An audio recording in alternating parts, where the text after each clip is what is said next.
घटेगा ना, किसी विधायक का बेटी, किसी सांसद का भतीजी, तो कहीं ना कहीं आंदोलन क्या होगा, मौजूद होगा और सरकार को री एग्जाम लेना पड़ता। अब तो लगता है कि एडमिट कार्ड रिलीज हो गया है, एग्जाम ले ही लेना। अक्टूबर सितंबर में चुनाव है और एक भी विपक्ष संगठन बताए जो मजबूती के साथ आंदोलन कर रहे हो, आप उसके ऊपर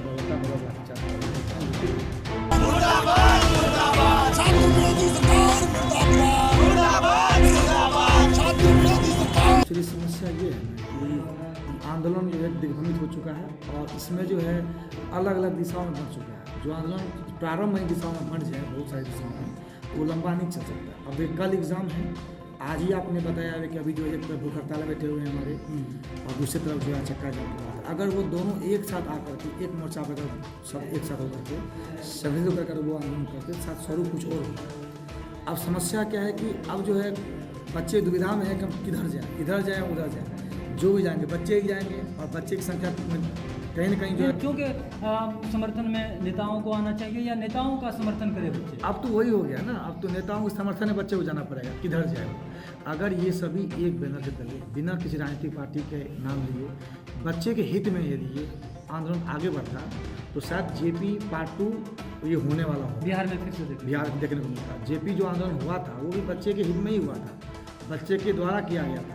अब बच्चों के समर्थन जितने नेता अभी वर्तमान के हैं ना, चाहे वो भूतपूर्व हो मुख्यमंत्री या वर्तमान मुख्यमंत्री हो या बनने वाले मुख्यमंत्री जो भी होंगे, वो सभी जेपी आंदोलन से ही निकले हुए हैं। तो सर विद्यार्थियों के लिए एक संगठन भी बना था अखिल भारतीय विद्यार्थी परिषद, उनका क्या रोल रहा है? देखिए हम क्या बोलेंगे कि जो जितने भी संगठन हैं, जो संगठन अगर वो सत्ता में उसकी पार्टी बड़ी विंग्स होती है तो 7 संगठन वो अपना वो मौन व्रत रख लेते हैं।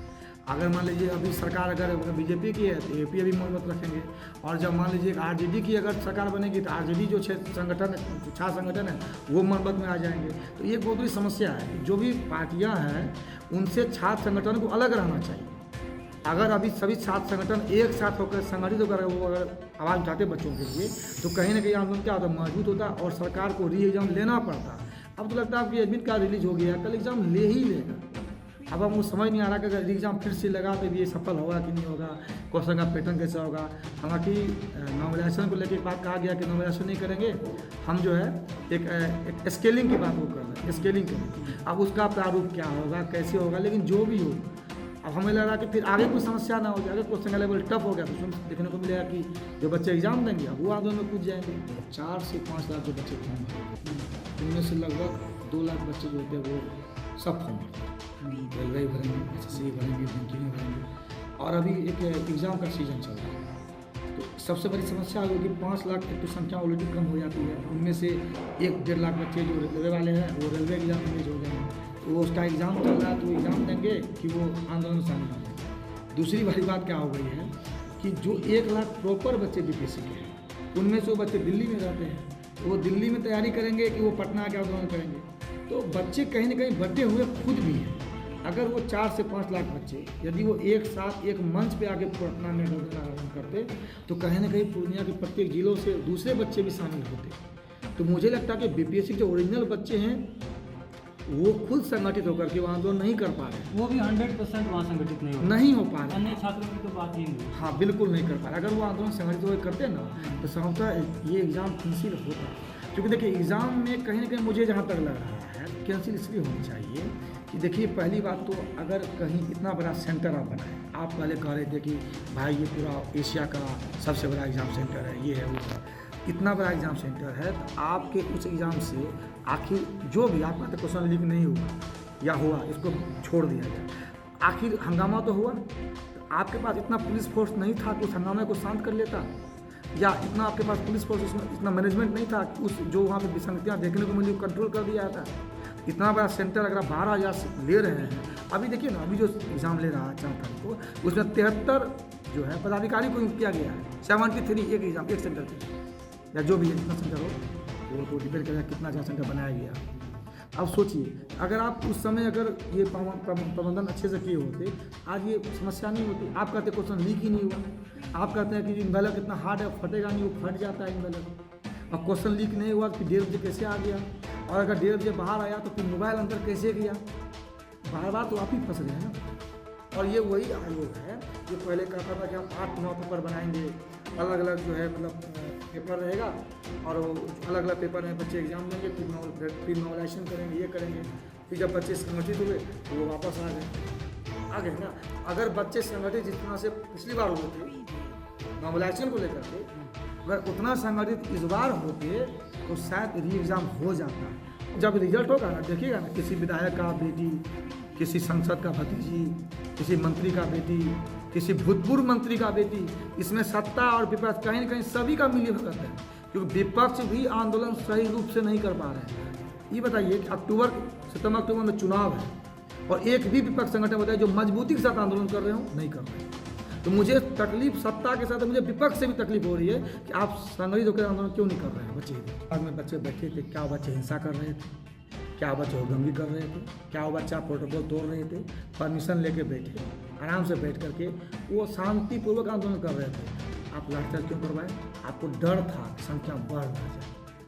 देखिए एक प्रोटोकॉल, एक नियम होता है आवाज़ दबाने की। यस, ये नियम होता है कि आवाज़ दबाने के लिए भीड़ बढ़े, उससे पहले आप क्या करो, लाठीचार्ज कर दो। ठंडा का समय है, आप सोचिए कि दिसंबर के महीने में पानी का बौछार किया था बच्चों को, क्या ये मानवीय है? कड़क ठंड में, इस कड़क ठंड में आप क्या ये बताइए मानवीय व्यवहार है? क्या वो बच्चे हुड़दंगी कर रहे थे? क्या वो बच्चे हिंसात्मक थे? वो बच्चे गांधीवादी तरीके से आंदोलन कर रहे थे। वही ना, जो भविष्य के डीएसपी बनने वाले हैं, जो भविष्य के एसडीएम बनने वाले हैं, आप उसके ऊपर गौरवतापूर्वक लाठीचार्ज करवा रहे, क्या उचित है? बच्चे देश के भविष्य, और ये वो बच्चे हैं जो कि अगला जो प्रारूप होगा उसको आगे बढ़ाने वाले हैं, और आप उन बच्चों पर लाठीचार्ज कर रहे हैं। कहीं ना कहीं अमानवीय व्यवहार है। पर समस्या क्या है कि बच्चे संगठित नहीं हैं। विपक्ष तो आखिर सरकार से भी एग्जाम की मांग करेगी। देखिए, मांग करना, मैं एक ही बात कहूँ, अगर वो बच्चे किसी पार्टी विशेष के होते तो क्या कोई एक पार्टी चुप रहता? चूंकि वो बच्चे किसी पार्टी विशेष के नहीं थे, इसी सही पार्टियां चुप हैं। यदि वो पार्टी किसी विशेष के कार्यकर्ता होते, आज पूरा बिहार बंद हो चुका होता। तो पप्पू यादव और प्रशांत किशोर, ये दो धरा ऐसा है कि जो दोनों ही छात्र के लिए लड़ रहे हैं, लेकिन देखिए, टकराव देखने को नो डाउट दोनों समझ लीजिए कि भविष्य के बिहार के एक अच्छे नेता के रूप में बढ़ने वाले हैं, अभी हैं भी, आगे वो भी बढ़ने वाले हैं।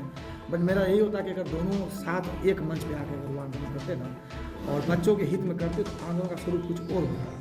तो वो जो कर रहे हैं वो खुद भरने के लिए कर रहे हैं या छात्रों के साथ न्याय हो इसके लिए कर रहे हैं, क्या लगता है? अब हम क्या कर सकते हैं? हम तो यही बोलेंगे कि दोनों को साथ होना चाहिए, क्योंकि एक प्रोटोकॉल होता है ना कि दो अलग अलग पार्टियां एक साथ नहीं आना चाहती है, उनके कार्यकर्ता अलग अलग वैचारिक मतभेद से बटे होते हैं। उद्देश्य तो एक ही है। उद्देश्य तो एक था, लेकिन संभवतः दोनों को एक साथ आना चाहिए। हम ये नहीं कर सकते अपने राजनीतिक मतलब एकष्ठा के लिए अपना वो एक साथ अलग अलग आंदोलन कर रहे हैं, बट एक साथ होना चाहिए। अगर एक साथ आंदोलन होता और बच्चों को लेकर वो अगर आंदोलन करते। अभी देखिए समस्या क्या है, आंदोलन कौन कर रहे हैं?